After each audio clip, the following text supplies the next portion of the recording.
নমস্কার বন্ধুরা, তোমরা সবাই কেমন আছো? আশা করি তোমরা সবাই ভালো আছো।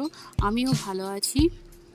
আজকে আমি তোমাদের সাথে শেয়ার করব গেঁড়ি বা গুগলি। অনেকে গেঁড়ি বলে, অনেকে গুগলি বলে। তো সেই গেঁড়ি বা গুগলির রান্না আপনাদের সঙ্গে শেয়ার করব। গেঁড়িগুলোকে ভালো করে সিদ্ধ করে নিয়ে এগুলোকে ছুঁচের মাধ্যমে খোলার ভিতর থেকে বার করে নিচ্ছি। একটা একটা করে বার করে নিতে হবে।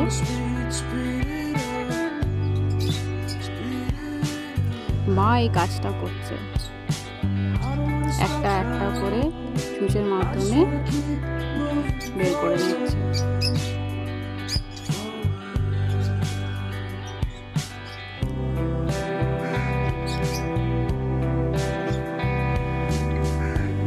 এগুলো বার করে নিয়ে এগুলো না পরিষ্কার করতে হয়। এগুলো পরিষ্কার করতে হয়, এর মধ্যে নাড়ি লেগে ছুঁচ মাছ দিয়ে বার করার সময় না ওতে নাড়িটা কেটে লেগে থাকে।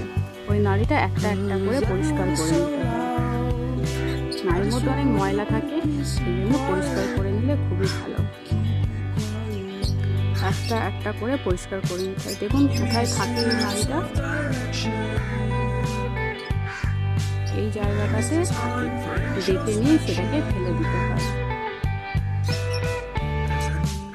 নাড়ি ফেলা শেষ।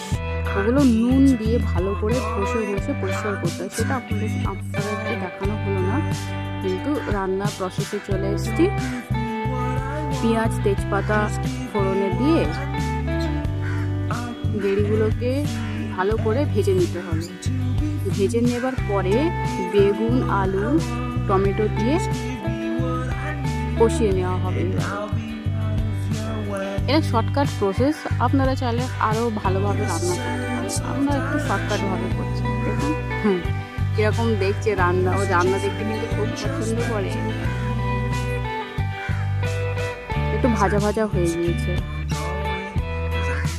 এবারে একটু স্বাদ মতন চিনিটা একটু সামান্য দিলে টেস্টটা ভালো হয়।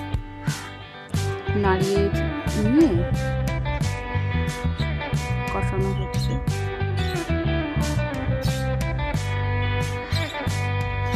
চিনিটা মিশিয়ে নেওয়া